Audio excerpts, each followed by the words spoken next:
warahmatullahi wabarakatuh. Salam sejahtera bagi kita semua. Halo teman-teman semuanya. Selamat datang di KOKMP, Komunitas Kajian Ilmu Manajemen Pendidikan.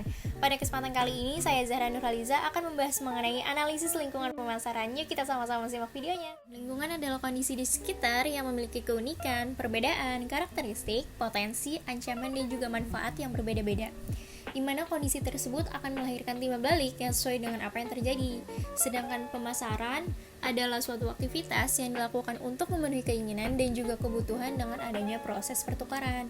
Nah, faktor yang terpenting ini dalam konsep ilmu pemasaran yaitu ada permintaan, keinginan, produk, kebutuhan, transaksi, pertukaran, dan juga pasar. Selanjutnya yaitu jenis lingkungan pemasaran. Jenis lingkungan pemasaran ini ada dua, yaitu internal dan juga eksternal. Lingkungan internal yaitu faktor yang mempengaruhi perusahaan dari dalam dan biasanya bisa dikendalikan seperti pemilik, pekerja, mesin, dan lain sebagainya. Jadi lingkungan internal itu mencakup semua kekuatan dan juga faktor di dalam organisasi yang mempengaruhi operasi pemasarannya. Nah, komponen-komponen di dalam lingkungan internal ini biasanya ada manusia, jadi orang-orang yang di dalam organisasi termasuk pekerja terampil dan juga tidak terampil. Dan yang kedua ada menit, waktu yang dibutuhkan untuk menyelesaikan proses. Yang ketiga ada mesin, peralatan yang dibutuhkan oleh bisnis untuk memfasilitasi atau menyelesaikan proses. Dan yang keempat ada material atau bahan, faktor produksi atau persediaan yang dibutuhkan oleh bisnis untuk menyelesaikan proses atau produksi. Dan yang terakhir ada money atau uang. Uang adalah sumber pendanaan yang digunakan untuk membeli mesin, material, dan juga membayar karyawan. Lingkungan internal ini berada di bawah kendali pemasar dan dapat diubah dengan perubahan lingkungan eksternal. Namun demikian, lingkungan internal ini sama aja pentingnya dengan lingkungan eksternal. Lingkungan ini itu mencakup departemen penjualan, pemasaran, unit produksi, departemen sumber daya manusia, dan juga lain sebagainya. Selanjutnya yaitu yang kedua ada lingkungan eksternal. Lingkungan eksternal ini berasal dari luar dan tidak dapat dikendalikan secara langsung oleh perusahaan dan mau tidak mau memaksa perusahaan untuk bersikap adaptif. Nah, bersikap adaptif itu yang seperti apa?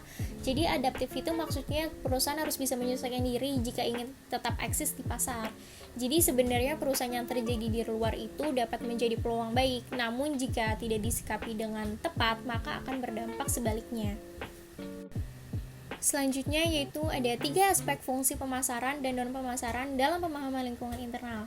Yang pertama ada aspek sumber daya organisasi yang di dalamnya itu mencakup kekayaan, kemampuan, dan juga posisi pasar. Yang kedua ada aspek manusia, yaitu kondisi kekuatan perusahaan namun juga bisa menjadi ancaman perusahaan jika tidak mampu dikelola dengan baik. Dan yang terakhir ada aspek alat-alat manajemen dan juga teknologi yang di dalamnya itu mencakup sistem organisasi, informasi, dan berbagai teknik operasional.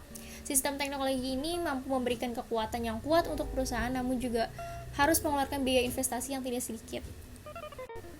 Selanjutnya ada lingkungan pasar eksternal. Lingkungan pasar eksternal ini dibagi menjadi dua, yaitu lingkungan pemasaran mikro dan juga lingkungan pemasaran makro. Lingkungan mikro ini adalah lingkungan di luar perusahaan yang hubungannya itu sangat dekat dengan perusahaan itu sendiri. Jadi semua lingkungan eksternal mikro itu harus kita perhatikan jika kita ingin memasarkan produk, karena mereka semua itu adalah orang-orang ataupun lembaga yang mendukung suatu perusahaan. Jadi tanpa mereka, perusahaan itu tidak akan dapat menghasilkan produk apalagi memasarkan suatu produk.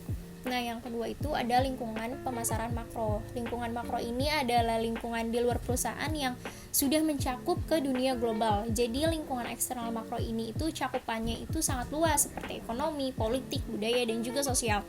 Walaupun lingkungan eksternal makro ini tidak terlalu dekat dengan perusahaan seperti lingkungan eksternal mikro, tetapi perusahaan ini juga harus melihat dan juga mengamati lingkungan eksternal makro, karena dari situlah tren-tren pasar bisa dilihat, sehingga perusahaan itu dapat memproduksi barang sesuai yang dibutuhkan oleh konsumen.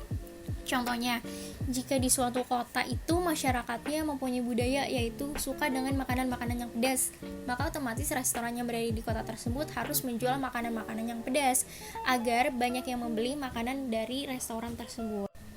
Ini adalah daftar pustaka dari materi-materi yang telah dipaparkan.